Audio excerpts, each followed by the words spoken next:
Bienvenidos al resumen semanal de noticias de ILTV en español. Mi nombre es Ronnie Nates y antes de comenzar les quiero recordar que pueden ver este programa completo desde la aplicación de ILTV Plus, que la pueden descargar desde nuestra página web iltv.tv. Ahora sí, estos son los principales títulos de esta semana desde Israel. El ex primer ministro Benjamín Netanyahu descartó la idea de aceptar un acuerdo de culpabilidad y seguirá liderando el Likud. Nieve en Jerusalén, la capital de Israel vivió una nevada histórica el miércoles por la noche. Y finalmente, hoy se conmemora el Día del Recuerdo del Holocausto. Todos los detalles en el programa de hoy.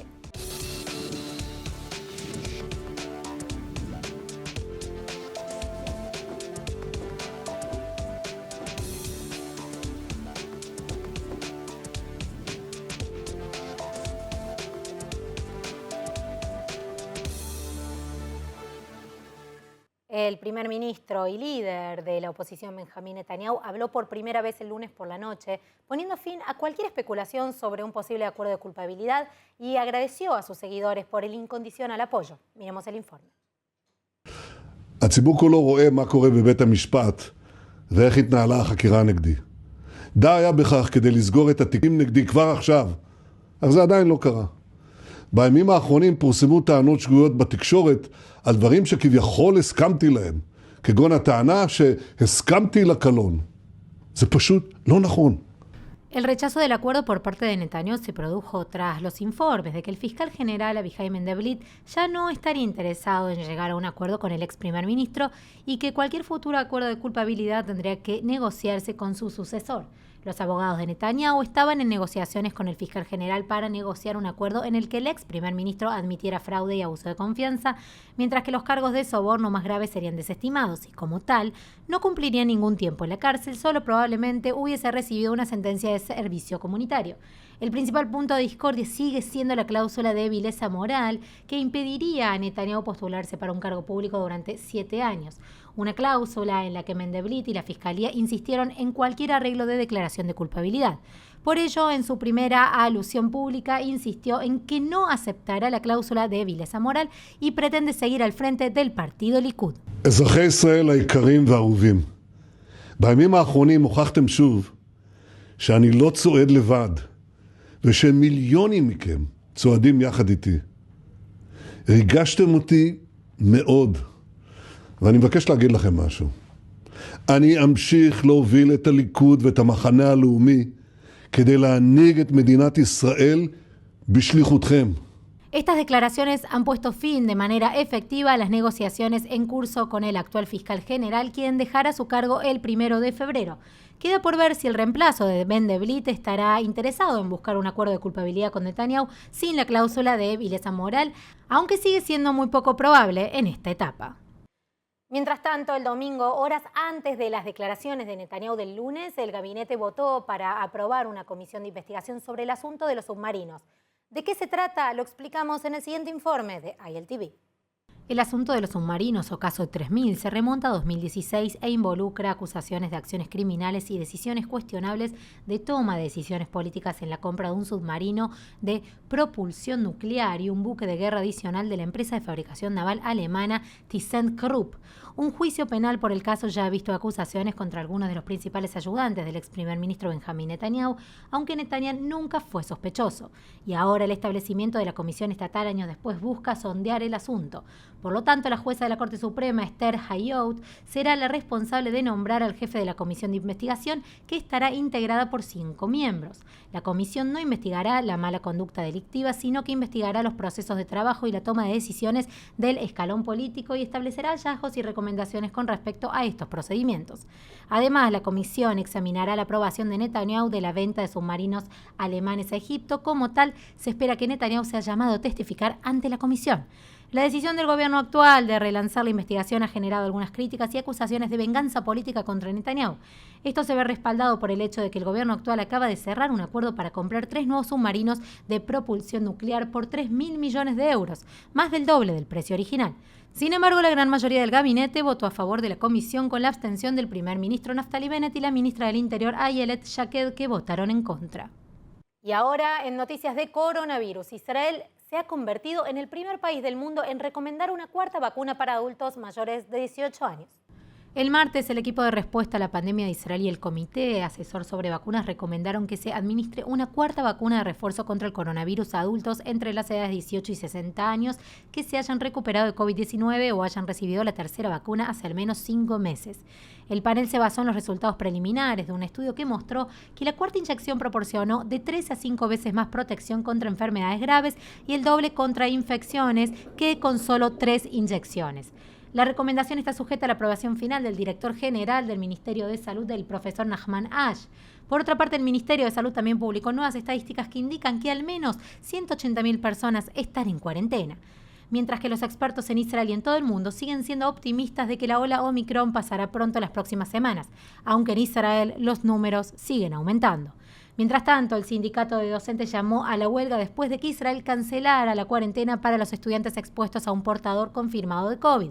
La decisión del sindicato de maestros se produjo a la luz de la nueva política de cuarentena escolar que entró en vigencia hoy, por la cual los estudiantes que entren en contacto con corona podrán continuar asistiendo a la escuela después de realizar pruebas de antígeno en el hogar.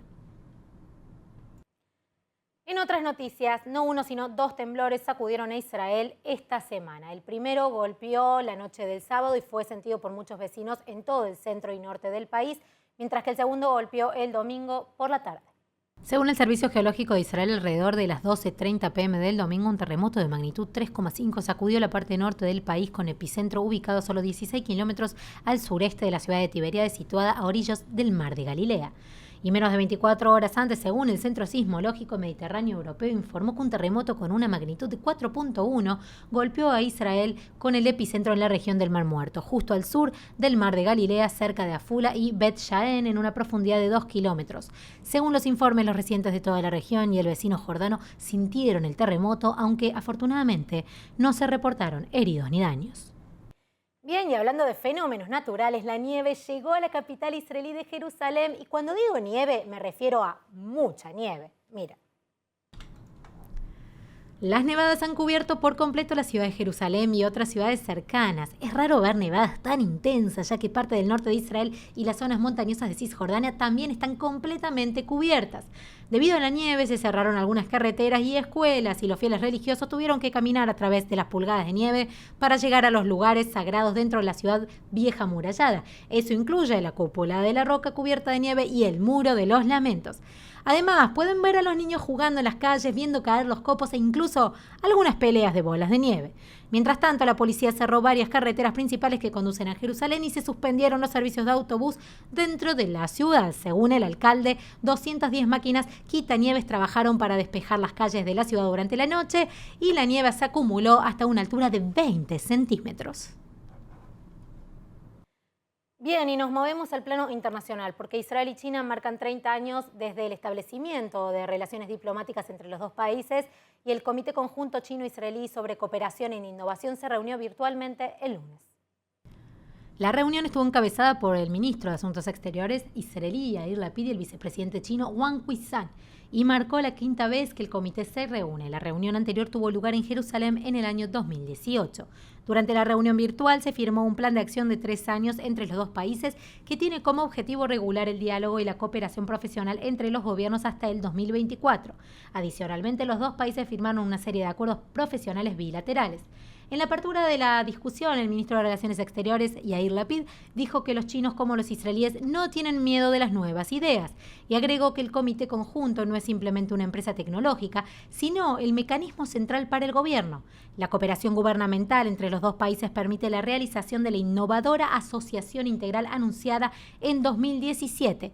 El Comité Conjunto China-Israel sobre Cooperación en Innovación es una iniciativa del Ministerio de Asuntos Exteriores de Israel desde el 2014 y se compone de un marco integral que promueve las conexiones y el diálogo entre unos 15 ministerios gubernamentales de ambos lados para profundizar la cooperación entre numerosos campos entre Israel y China, con énfasis en la cooperación económica. Además de representantes del Ministerio de Relaciones Exteriores, también participaron en la reunión los ministros de Innovación, Ciencia y Tecnología y Energía, así como los altos funcionarios de los Ministerios de Economía, Agricultura, Protección Ambiental, Salud y Cultura, la Autoridad de Innovación y la Oficina de Patentes de Israel. El Ministerio de Relaciones Exteriores de Israel ve a China como un aliado crucial y como tal está invirtiendo recursos significativos en el avance de las relaciones. Hasta la fecha hay 5 misiones diplomáticas israelíes en China, la Embajada de Israel en Beijing, los consulados generales en Shanghái, Guangzhou, Chengdu y el consulado en Hong Kong. Hay más noticias porque aparentemente el presidente de Israel, Isaac Herzog, viajará a los Emiratos Árabes Unidos a fines de enero. Esto ya que el país busca fortalecer los lazos con el Golfo en un momento de mayor tensión regional con el posible reinicio del acuerdo nuclear iraní. Mientras que el primer ministro israelí Naftali Bennett visitó los Emiratos Árabes Unidos en diciembre, el presidente Isaac Herzog llegará allí el 30 de enero. Herzog se refirió a la importante visita y emitió un comunicado que dice: tenemos el privilegio de hacer historia en la primera visita de un presidente israelí a los Emiratos Árabes Unidos. Esta importante visita se produce cuando las naciones israelí y emiratí están ocupadas sentando bases de un nuevo futuro compartido. Mientras tanto, la Embajada de Emiratos Árabes Unidos en Israel acudió a tuitear para dar la bienvenida a la histórica visita del presidente israelí como un hito clave desde la firma de los acuerdos de Abraham en agosto del 2020. Avanzando, las tensiones continúan aumentando a medida que Rusia acumula 100.000 fuerzas en la frontera entre Rusia y Ucrania, lo que genera preocupaciones internacionales sobre una invasión rusa. Mientras tanto, Israel, que mantiene los lazos cálidos con ambos países, se mantiene al margen, aunque según se informa ya tiene planes para evacuar a decenas de miles de judíos de Ucrania en caso de necesidad. Un analista con sede en Estados Unidos también advirtió hoy que estamos viendo lo que podría ser el conflicto más importante desde la Segunda Guerra Mundial. Aún así, la Casa Blanca dice que el presidente de Estados Unidos no tiene la intención de enviar tropas estadounidenses a Ucrania.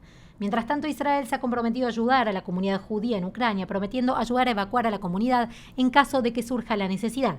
Actualmente se estima que 150.000 judíos viven en Ucrania y ya han comenzado a prepararse en caso de guerra.